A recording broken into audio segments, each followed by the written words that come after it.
So greetings, blessings, and joy. Shabbat Shalom. In the mighty name of Yahushua. Coming to you live from, back again in the land of Ezekiel and Daniel, the land of Babylon. And, well, not exactly their land, but where they were exiled to. But just wanted to bring a quick message. This quickly, I'm going to go through this. I've only got 2 pages of notes, so I just wanted to do a mini study because I was listening to a prayer center message from Fort Worth, Pastor Amory and her prayer and training center there in Fort Worth. They were speaking last night on John chapter 6, and it was brought up about Judas. Somehow the discussion came about where how does Father choose someone like Judas? He chose him as one of his disciples. However, he ended up denying him and betraying him. Well, we kind of know, well, it was for that purpose. If it wasn't for Judas, then he wouldn't be betrayed, and Father would have had to put together another plan. And so we know that Judas was used as a plan to bring about our salvation. And it was for that purpose that he came into the world. It talks about in Isaiah, I think, 45, I believe, it speaks about how he creates the good and he creates evil. We're going to talk about that because I asked the question, how can he choose someone that he knows that is going to deny him? And this is a pattern, and I want to talk about this pattern. As a matter of fact, we know that everything in Scripture, even the 4 kingdoms in Daniel 7, which we'll talk about in a minute, and those kings or those kingdoms, the sovereigns, they are used to bring about our deliverance, our salvation. They are used to bring about the salvation of those who mourn and cry in Zion, mourn and cry over all abominations in Jerusalem, those who mourn and desire righteousness. And I want to jump right into this. Those who mourn in Zion. Let's take a look at that scripture. Isaiah 61:3. That basically those who love righteousness, those who hunger and thirst, will be filled. And how are they going to be filled? Well, we know that that's part of the Beatitudes.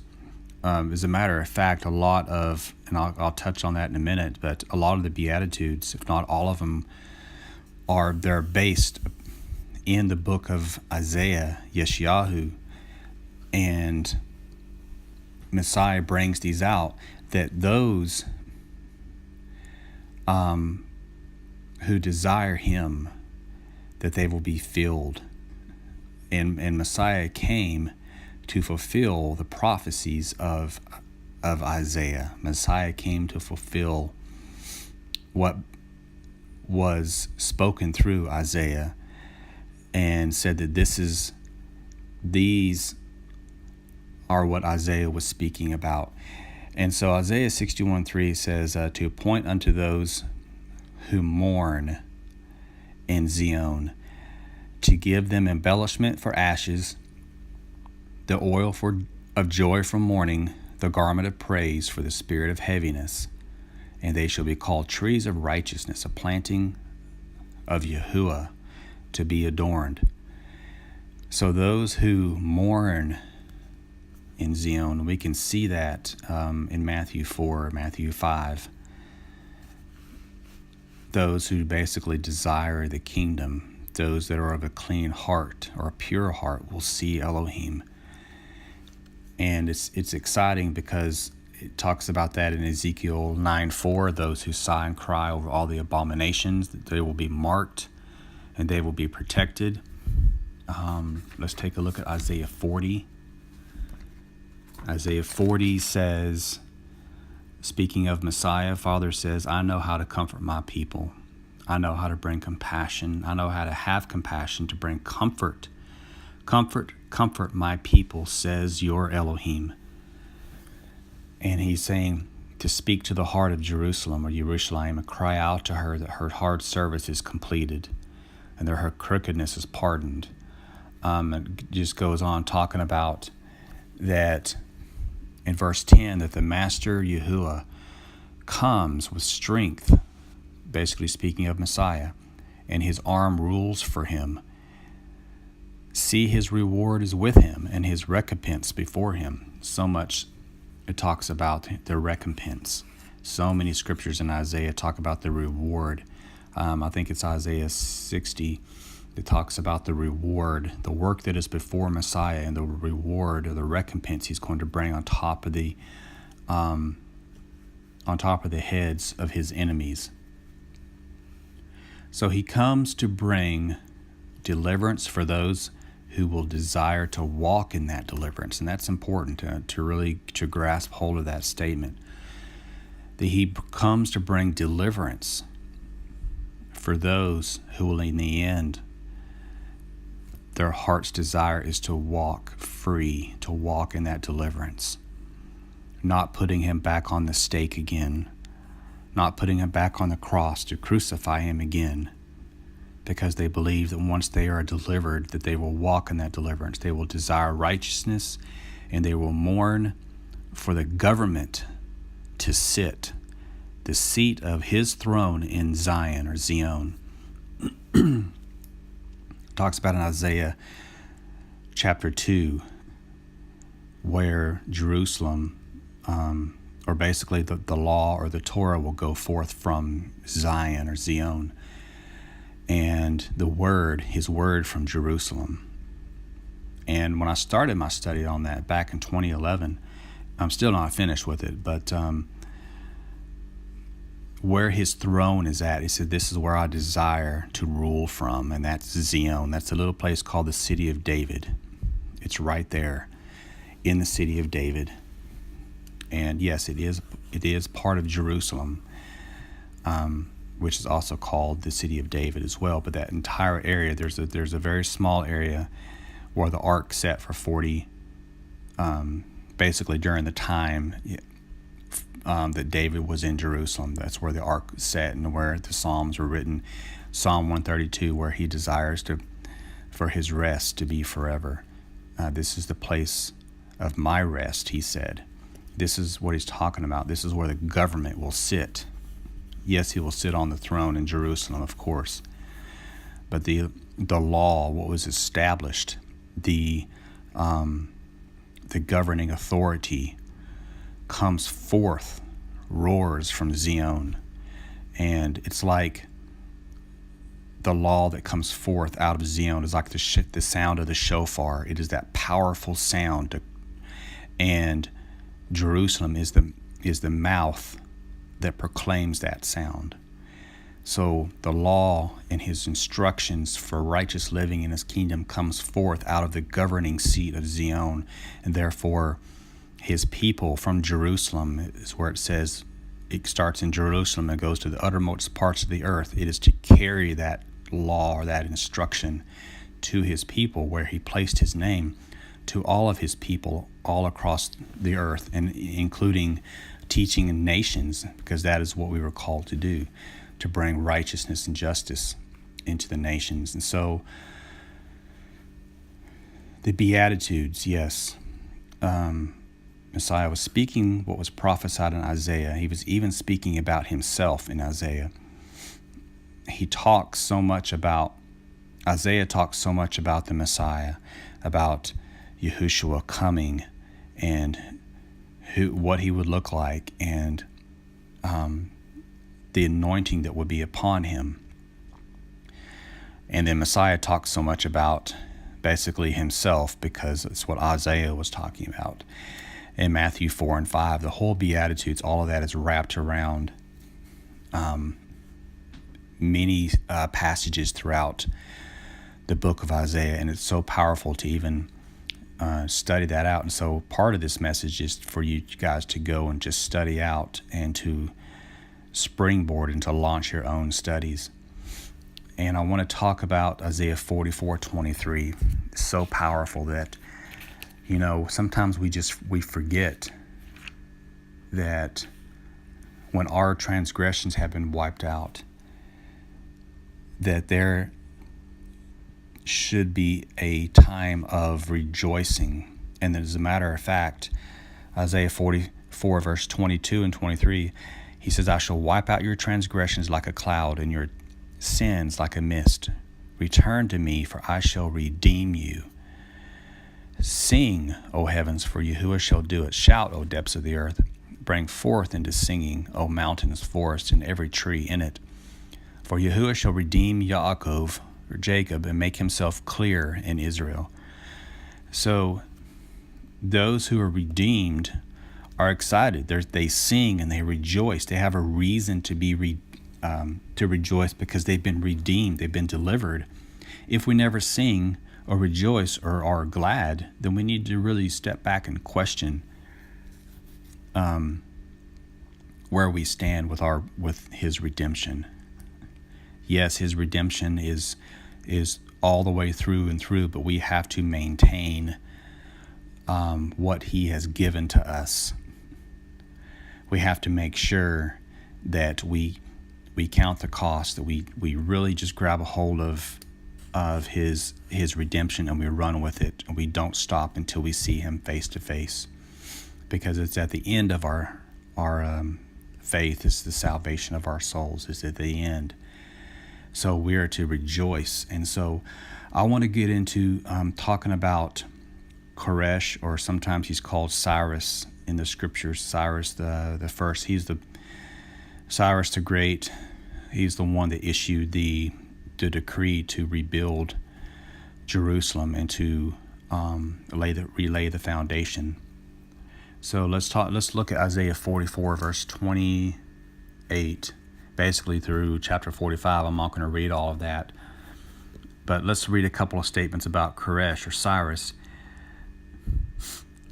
who is saying of Koresh, he is my shepherd, and he completes all my pleasure, even to Jerusalem, or Jerusalem. Let her be built, and to the temple let her foundations be laid.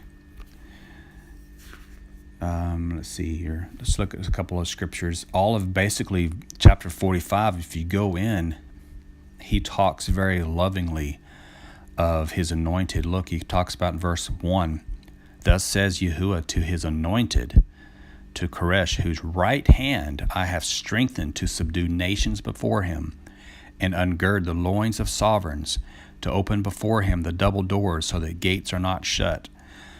I'm talking about, and he goes on in here, and this is what I really want to get into, because he's doing this for the sake of his servants.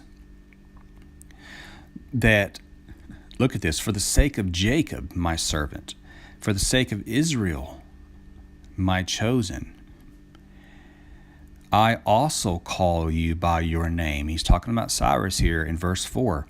I give you a title, though you have not known me. Look at this. He is empowering the kings of the earth to do his bidding. He is choosing them. And we question, we're like, and one thing I want to point out is he says, I am Yahuwah in verse 5, and there is none else. There is no Elohim beside me. I gird you, though you have not known me. So much in 44 and 45, he talks about there's none like me. There's none else beside me. There is none like me. I have created. And he goes in and he talks about he's the creator of the universe. He says, don't question. In verse 9 of chapter 45 of Isaiah, woe to him who strives with his maker. And he says, don't ask me what I'm doing. Don't balk against me, because I have a plan. And, it's something that I think my our friends that were in the prayer meeting last night, he spoke up and said, he says he has a plan. Well, Father always has a plan. And this is his plan. And it's so entirely incredible. It's so massive that it's so hard to just grasp around. And I just want to proceed through here because the length that Father goes through to save one person, he will move mountains, he will move kingdoms, he will raise up kings, he will put down kings, he will move the heavens and the earth so that he can get his people. Praise Father. So that he can have his family. This is his servant, Cyrus, like Judas, was chosen to do Father's good pleasure. Now I want to flip over here to Joel chapter 2, because he also uses the Joel 2 army to do his good pleasure. So we talk about so many times, twice it says in chapter 2, blow a trumpet in Zion. We love that song. It talks about the song. He says the Lord, he's leading his army. This is a very demonic army, but who's at the head of it? Who's leading this? Remember, are we going to question the Creator who created the heavens and the earth? Can he not also use the evil? As it said, and I missed that verse. I want to flip back to it because chapter, here we go, 45 verse 7, forming light and creating darkness, making peace and creating evil. I, Yahuwah, do all these. He's saying, yeah, I'm responsible for this. I can lead an army. And how do you know that this army to do his bidding? Because it's from the enemy. He's leading this demonic army that's coming, and no one can stand before them. It's like the Garden of Eden before them, and then after them, once they get done, it's like the desert. It's been totally destroyed. It says it's all coming back to, this is what he's doing. He is moving mountains. He is leading armies. He's doing whatever he can to refine, to test, to bring trials, to deliver. He's doing all these things in order to have just a small handful of a family that are absolutely die-hard, dedicated, loyal citizens of his kingdom. Joel 2, verse 23. And you, children of Zion, be glad and rejoice in Yahuwah your Elohim, for he shall give you the teacher of righteousness. There's that word again. And cause the rain to come down for you, the former rain and the latter rain as before. And the threshing floor shall be filled with grain, and the vat shall overflow with new wine and oil. Then, verse 25, I shall repay you the years that the swarming locust has eaten, the crawling locust and the consuming locust and the gnawing locust, my great army which I sent among you. So this army that is part of basically the Judas company, they are used for a purpose and a plan to bring about deliverance for his people. And I want you to just grab a hold of the fact that in Daniel 7 and the four kingdoms and those beasts that are rising up, as I'll talk about in a second.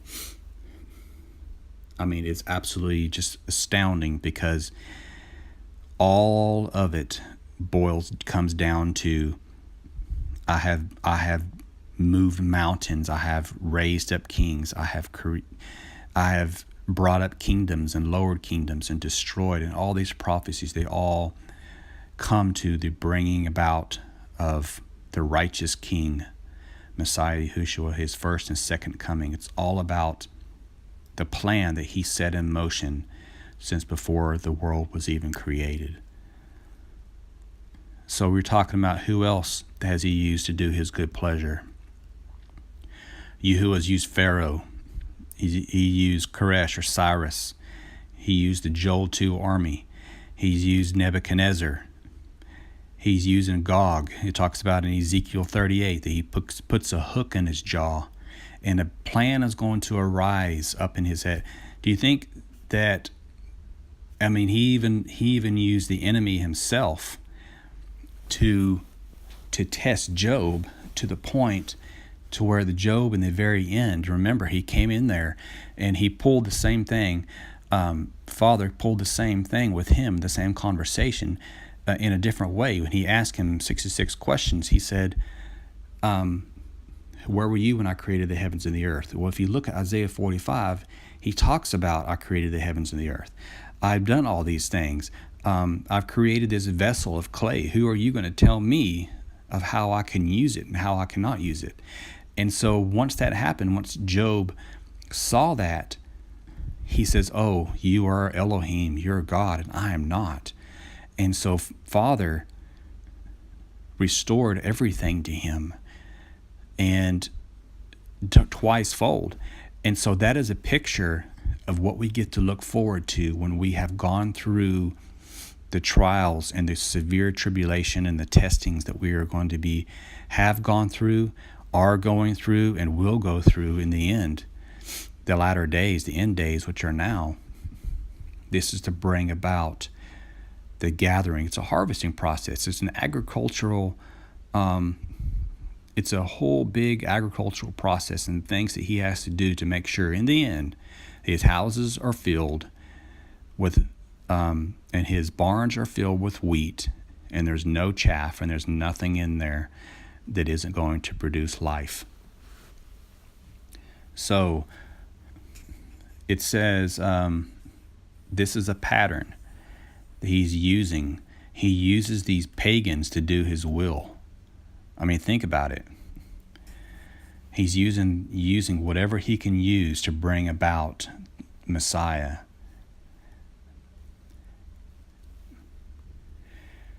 Who's going to question the Almighty for using a pagan king to deliver his people? Like Nebuchadnezzar. Check this out in Jeremiah 27, verse 6. And I'm flipping there now. Also, Jeremiah 43:10. Let's look at 43:10 first. He says, Nebuchadnezzar talks about Nebuchadnezzar, my servant. He says, then you shall say to them, thus said Yahuwah of hosts, the Elohim of Israel, see, I am sending, and I shall bring Nebuchadnezzar, the sovereign of Babylon, my servant, and I shall set his throne above these stones that I have hidden, and he shall spread his canopy over them. Anyone, even the enemy, can be considered his servant because he is doing the will and the bidding of the king. These are some powerful things to really consider, because he is using, just like I said at the very beginning, that he uses for the sake of Jacob and the house of Israel, that's you and me, for our sake, he is using. And only he knows. That's why we're never supposed to eat from the tree of good and evil, the knowledge of the tree of good and evil, because we don't know how to use evil for good. We don't know how to use darkness to bring about light. Koresh or Cyrus was important because he was used to make the timing, to mark the timing of the son of Elohim in Daniel 9, as he talks about. Look at this, Daniel 9:25. Know then and understand from the going forth of the command to restore and build Jerusalem until Messiah the Prince is 7 weeks and 62 weeks. It shall be built again with streets and a trench, but in times of affliction. He's talking about Nehemiah. He's talking about during that time where they had an instrument of war in one hand and they had a trowel in the other hand, basically. During times of affliction, it would be rebuilt. This going forth of the command, this was the marking. Is Cyrus was so important. If you read about in Isaiah 45, how Father felt about him. But like with Nebuchadnezzar, and I'll just flip over to that because it's so powerful that Nebuchadnezzar realized, oh my goodness,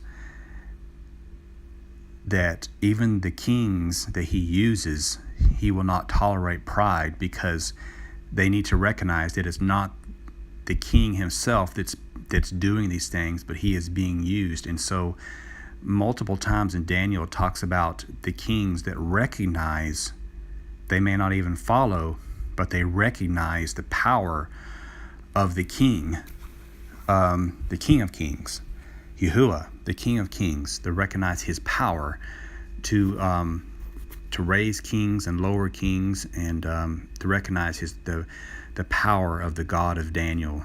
And it says right here in Daniel 4, chapter 37, Daniel chapter 4, verse 37, "Now I, Nebuchadnezzar, am praising and exalting and esteeming the sovereign of the heavens, for all his works are truth, and his ways right, and those who walk in pride he is able to humble." I mean, think about this. This is the guy that was used to bring destruction and destroy Jerusalem, of which so many of the prophets, Micah and even Isaiah and different contemporaries, they all prophesied of this. Jeremiah, the weeping prophet. I mean, this was the sovereign of Babylon I'm talking about, that brought about, and this is at the very end of his life, those who walk in pride. The sovereign of the heavens is able to humble. So powerful is that. A couple more scriptures on Cyrus. Ezra 6:3 and 2 Chronicles 36. I think it's around the last verse of that chapter. Talks about the rebuilding, the decree. So many times it talks about the decree that goes forth to build Jerusalem, to lay the foundation once again. In Daniel 10, it's interesting because his servants stand before kings. And I'm going to go through a list here in a minute. That in Daniel 10, if you look here, let's flip back to Daniel. Okay, Daniel 10:12. This is Michael talking about, 10:13. "But the head of the rule of Persia withstood me 21 days.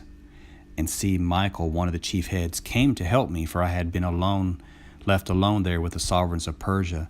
And then he goes down in verse 20. Michael's talking about, well, I've got to go back up against this head of Persia. And he said, "Do you know why I have come to you?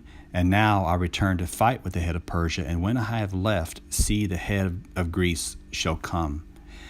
And it's talking about that, I think in also verse 10, that there's going to be 4 kings, that after the 4th king, then it's going to be the head of Greece. So Michael is working on behalf, I'm talking about the angel, on behalf of the people. He's working, trying to subdue and to bring about the fall of Persia, because the decree's been done, has gone forth, and everything has been accomplished in that aspect. And so it's time now for the next kingdom, for the next, as it says in Daniel 7, that the Medo-Persia kingdom must fall, because it destroyed Babylon, and then after that the Greek Empire must rise up. And it says here, Daniel 10, Michael had to break down the head of Persia in order for the Greek Empire to come, which is, all of this is a plan of Messiah, to pave the way for Messiah. And I just wanted to bring up a couple of scriptures talking about Cyrus. And basically, there's so many scriptures that talk about bringing recompense back on top of the head of his enemies, and he uses, once he is finished with using, and it sounds really bad. Hey, I'm going to use this person, and then when I'm finished with them, I'm going to dump them. Well, we're not Elohim. We don't see it. We can't understand. He says, "I'm the creator of the heavens." He is Elohim, former of earth, and its maker. He established it. He did not create it to be empty. He formed it. I am Yahuwah. There's none else. So all of these scriptures, he talks about also in Isaiah 46, last part of verse 10, "My counsel does stand, and all my delight I do, calling a bird of prey from the east," talking about Cyrus, "the man who executes my counsel from a distant land. Indeed, I have spoken it. I also bring it to pass. I have planned it, I also do it. That's Isaiah 46:11. Isaiah 40 verse 10. See, the Master Yahuwah comes. I think I've read this before. He brings his reward with him, and his recompense is before him. And verse Isaiah 45 1 through 3, Isaiah 44:28. Let's just look at that real quick. Isaiah 44:28. Okay, we did read that, talking about Koresh. I've got scribbly notes here everywhere, so forgive me. Isaiah 48:14 and 15 talks about also Cyrus as well. So I kind of have a couple of different messages within this teaching, talking about bringing recompense by the enemy. But I mean, I can tie it together. He's using the nations. He uses kings, and he doles out. He's coming back. Messiah's coming back to reward the earth, the people. He's coming back to reward those who deserve to be rewarded because of what they have done in this earth. And it's so powerful. So many scriptures talk about that, especially in the later part of anywhere from Isaiah 40 on to 66. Isaiah 44 verse 28. I can't read my own writing. I don't think that's the right scripture. No, I'm sorry, Isaiah 45 verse 1 and Isaiah 44 verse 28.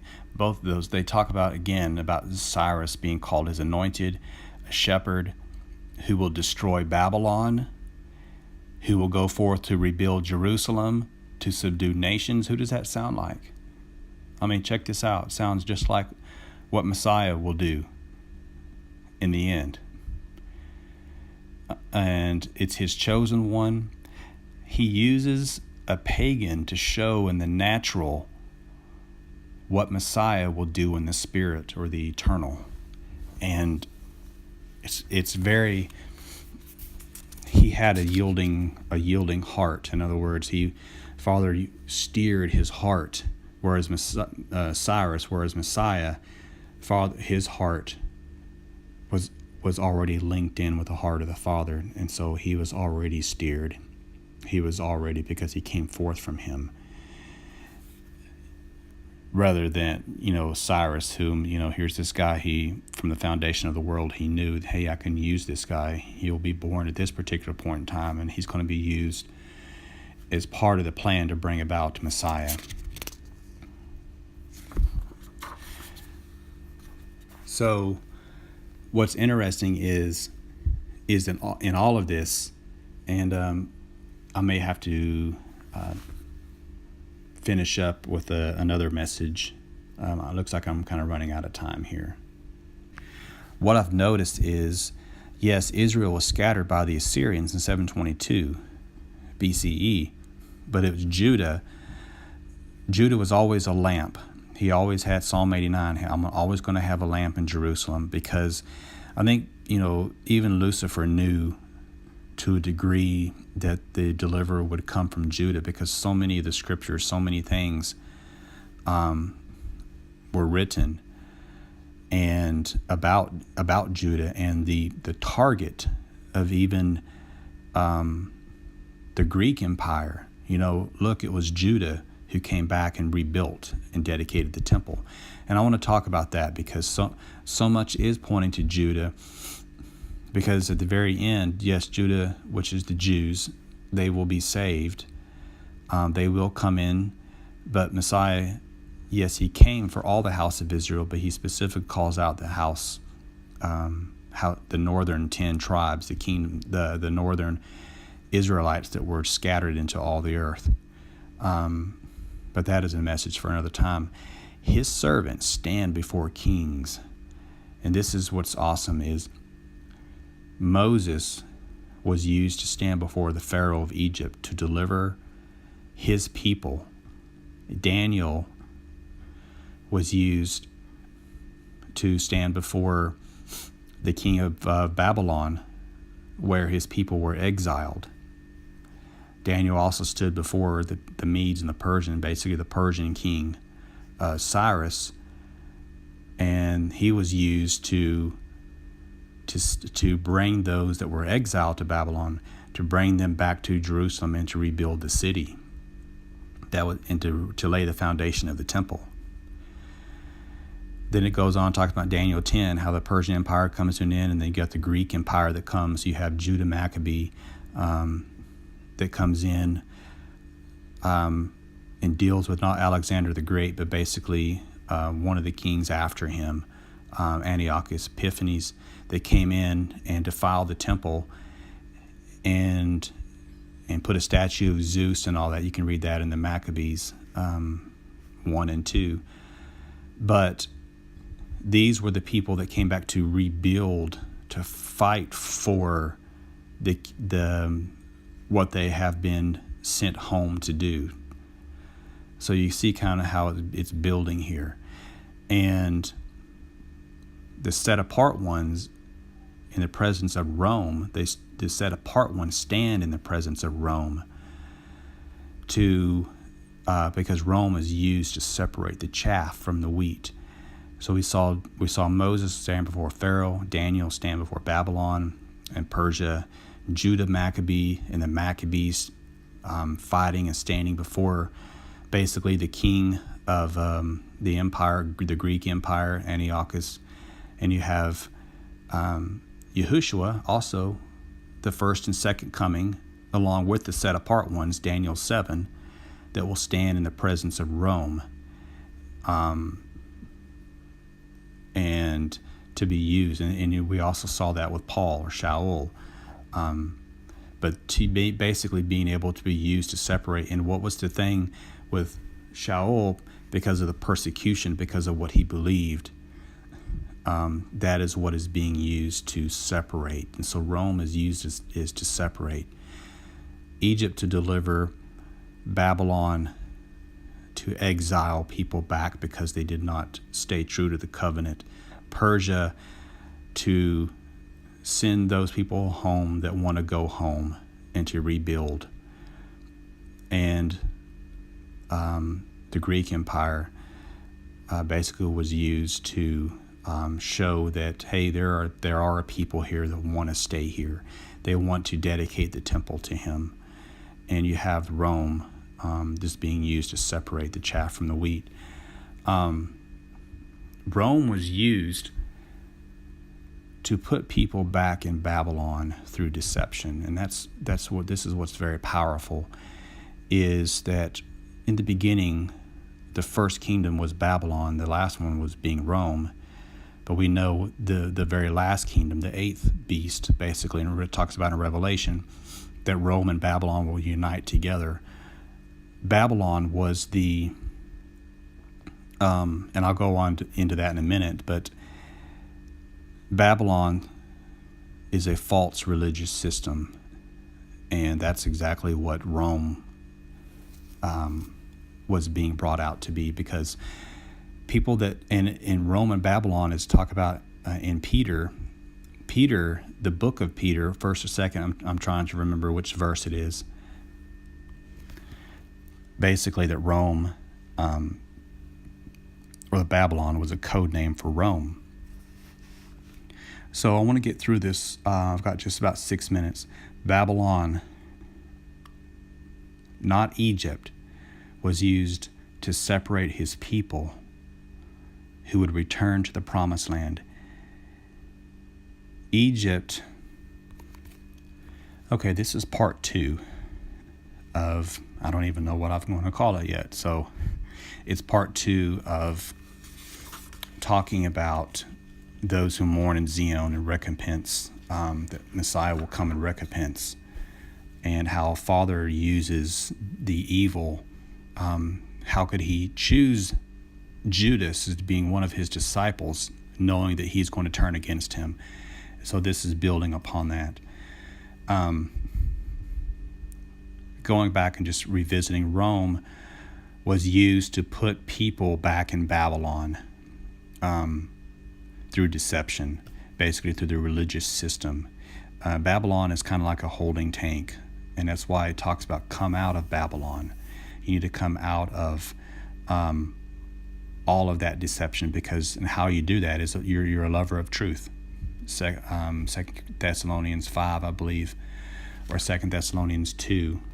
2 Thessalonians 2, verse 10 talks about that he will give them over to what they love because they did not have a love of the truth. And if you don't have a love for the truth, you're going to desire falsehood. And that's the whole idea behind, as it says in Daniel 7, the fourth beast that comes, or the fourth kingdom that is a crushing kingdom. Why it's so crushing is because deception is the greatest crushing of all. As is truth, because truth will crush deception eventually when Messiah comes and sets up his kingdom. But those two extremes, truth and deception, those are very powerful, crushing. In other words, it's part of what's going to separate. It's going to rake over those who desire truth and those that desire deception. Those that must be separated for the chaff and the wheat. Those that desire him more and more. That there's because of persecution, and so Babylon was used to separate his people, to hold his people. He didn't exile his people back to Egypt, and there's a reason for that. Babylon, not Egypt, was used to separate his people who would return to the promised land. In Egypt, once he delivers you, you are delivered. If you choose not to follow his commandments, then there's going to be a time where you are chastised, and he gives you over for a season of, and that's what happened to my life. That my Babylon ended in 2011 when I realized, okay, it's better back home. It's better obeying his commandments. It's better following his instructions than it is in worshiping the idols. And so how I know Babylon is a type of separating between good and evil, light and darkness, hot and cold, is that Egypt brings about the deliverance of his people, but Babylon is used to separate his people, and we can see that through the idolatry, the worship, the golden calf. There were 3,000 that fell that day, and really because of that incident, there was a separating that became very powerful, a separating element that came. The sword came in between the children of Israel and the children of Israel, because there was a mixed multitude. There were people that came out of Egypt who desired to just go back to Egypt, and so he has to allow the time spent in Babylon to separate his people. And once you are done, and once you are finished, and you know the truth, you're like, okay, I see it now. I want to follow truth, and he's going to call you out and say, okay, now it's time to get out of this religious system. It's kind of like, what the rocket booster for the space shuttle, it can only take you so far. Religion and organized religion, with all the traditions and the things that are inside of it, he calls us out of that, because it may have been used to bring us to Messiah. It may have been used to bring us to the point of, hey, I recognize my sin, but there's a time when that has to fall off in order for the vehicle, the shuttle, to continue going forward and flying high and going into orbit, because there's a time where things have to fall away. There's a time when Babylon has used, it's done, its purpose. It's time now for the Medo-Persian to come in. It's time for the people to go back home. And that's what these kingdoms were used for. And so to separate the chaff from the wheat, basically those who have a desire to return to the promised land. Persia was used to rebuild a home for the set-apart returnees. You see that with Ezra. You see that with Nehemiah or Nehemiah. What about Greece?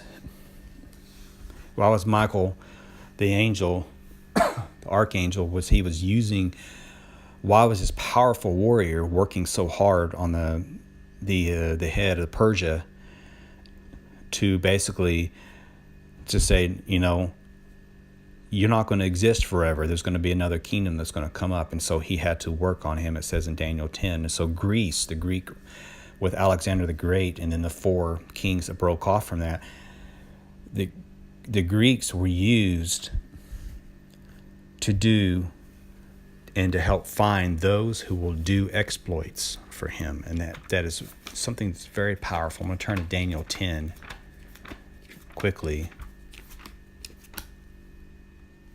I'm sorry, Daniel 11:32. And this is talking about Antiochus Epiphanes. It's talking about he's paralleling right now the anti-Messiah. It says, and strong one shall arise from him and profane the set-apart place, the stronghold, and shall take away that which is continual and set up the abomination that lays waste. That's the statue of Zeus that was put up in the temple. And by flatteries he shall profane those who do wrong against the covenant. But the people who know their Elohim shall be strong and shall act. He has to test those that have returned back from the exile to make sure that they are wanting to stay there, that they are not going to say, okay, we'll just give in to Greece, and basically giving yourself back over into exile. But this is where the Judah Maccabee people, he's talking about Judah Maccabee, he's talking about the Maccabees that come in and says, we are going to do exploits, and we're not going to allow this. We are going to fight for our freedom. We're going to fight for to stay in Jerusalem, because this is the place where he set his name.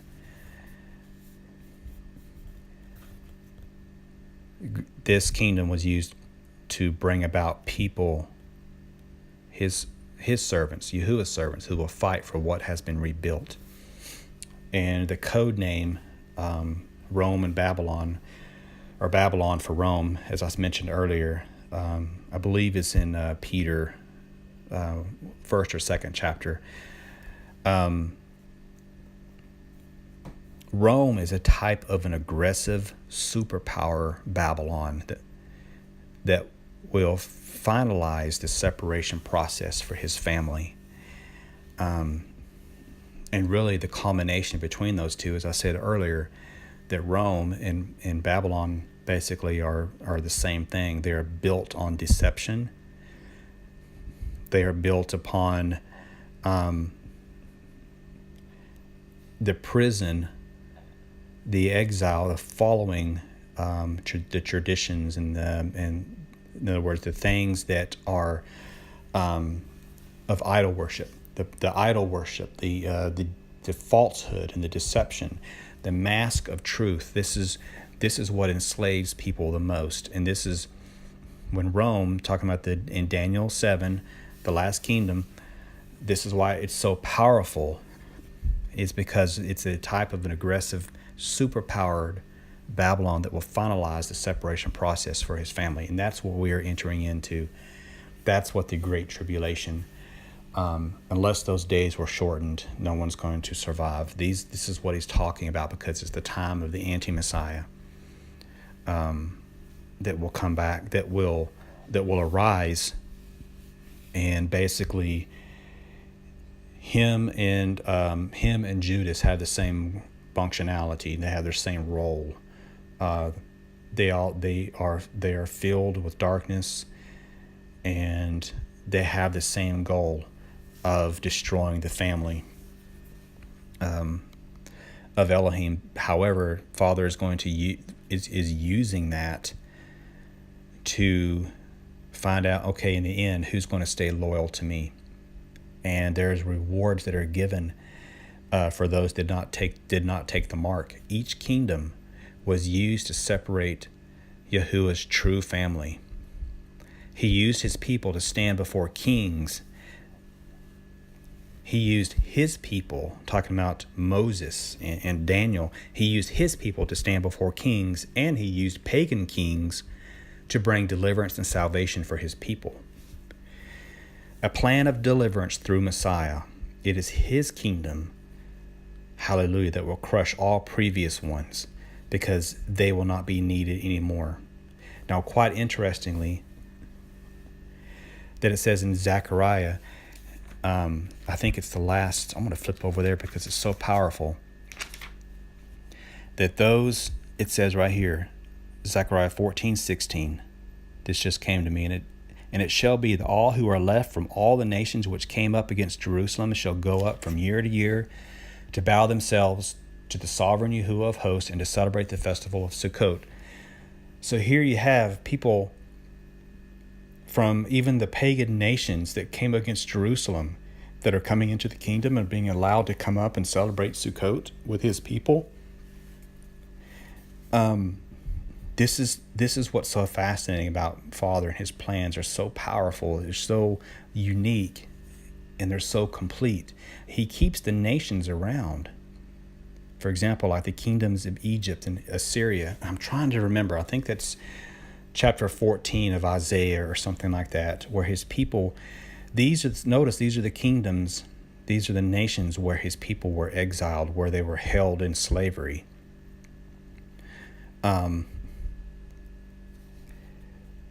Some of those people from those nations will see, just like Nebuchadnezzar, in the end, he recognized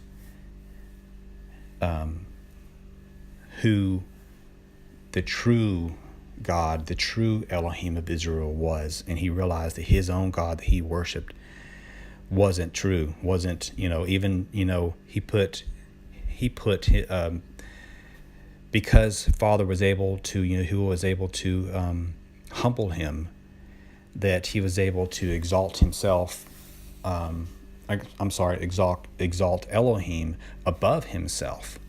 In that last verse there in Daniel, it talks about how Elohim will put down the pride. He will humble all those that have pride. And so these are the people that these are the kind of people that when they will recognize, hey, and Father's going to allow them, he's going to save back some of them, as it says in Zechariah, that some of the people that are left, that would recognize that there is none like him, that they will come over into the kingdom. His plan is awesome. Lastly, I want you to really just grab a hold of this, because the kingdom of darkness, and now we come down to when Messiah, at the time of his death, the kingdom of darkness, Judas was used by Yahuwah to deliver his people and bring them into the kingdom of light. Judas, as a representative of the kingdom of darkness, though he was chosen, he was used by Yahuwah to deliver his people, to bring them into the kingdom of light.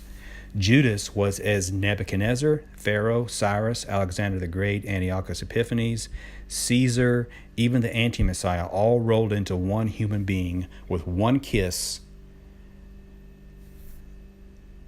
Whereas before, one kiss took the place of hundreds and thousands of wars and bloodshed. It came down to one kiss, one betrayal. And so what I'm trying to really get at this is that, read Isaiah chapter 44 and 45 and realize there is none like Yahuwah. He says, there is none like me.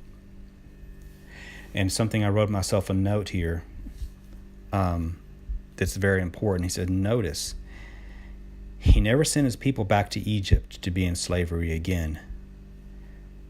But Babylon, that would be used to separate his people from those who wanted to stay in Babylon. Basically, people that wanted to stay there, hey, we've got good lives, we're comfortable with our church system, we're comfortable here, we can live in this land.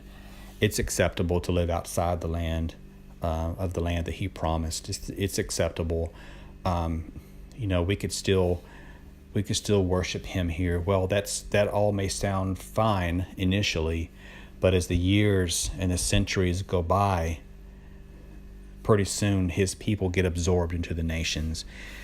Those people that do not make the decision to come out of Babylon and be hot for him, rather they stay in Babylon and they are cold. Father says that he delivered his people once. That's why he's not sending you back to Egypt. I will deliver you once. I will die on the stake or the cross for once. I will deliver you once. Then after that, you put yourself in your own slavery. And that is what I want to leave with, is the great understanding that Father came. He sent his son with this absolutely powerful plan from Genesis 1:1 to Revelation 22. I don't remember the last verse. From front to back, there is a plan and a purpose. And he even uses kings. He uses whatever he can use. He can even use the mouth of an ass, the mouth of a donkey, to say, look, idiot, you're going in the wrong direction. You're not supposed to be going this way. Okay? I mean, think about Balaam. He used him. He will use what he can use to get his people where he needs them to be. And so if he can use the pagan kings, and he can form and fashion this great plan, how much more can he use his kids, his children, his sons, if they will only obey him? Because if we don't, he's not going to send you back to Egypt, because Egypt, that's it. I mean, it had its glory. He brought us out of Egypt through Messiah's blood. If we want to go back to Egypt, then we put ourselves there. He will never send us back to Egypt. He may put us in Babylon for a while. He may scatter us into all the nations of the earth for a while. But he's going to gather his people together. And I just wanted to bring this message to you. I know it was a little bit long. I only had 2 pages of notes, but there's so much to talk about. Use this as your own study to go back and relook at Daniel 7 and see that the kingdoms that he brought out, and Daniel had these dreams of these beasts, that they were for the purpose of bringing about the Messiah, because he will move heaven and earth. He will leave the 99 to go after you. And that is what I want to leave with you today, is you're so important to him. You're so important to him that he'll create another earth if he has to put you there. As a matter of fact, he will he's going to make a new heaven and a new earth once all this is done. But can you imagine all that he has done to go through all of this, all of the wars, all of the thousands of years of kingdoms rising and falling, and sovereigns and plots and murders and all kinds of coming down to a kiss? Coming down to a kiss. Are we going to betray him and take the mark? Are we going to betray him again, like Judas? Or are we going to go all the way with him? Even though there comes a time, where we might deny him for a season in our life, like Kepha, like Peter did. He wept bitterly, and all we can hold on to is the fact that, Messiah, you prayed for me. You prayed for Peter that his faith would fail not, because the enemy desires to sift us like wheat. He desires, but he cannot have us. He will not destroy us. He's moving mountains. He's moving kingdoms for you, to position you. Let's wake up. Let's get out of Babylon. Let's move forward in him and what he has called us to do. We will do exploits because the kingdom has been given over to us, because the kingdom was won back by Messiah, and he will establish his kingdom. Messiah won back, not his kingdom, scratch that. Messiah won back the ability for us to have citizenship in that kingdom again. That's what he won back for us. And so that's what we choose today. So go forth in his mighty name.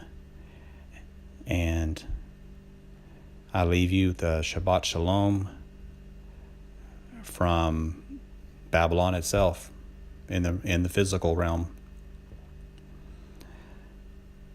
So blessings and joy in the Master.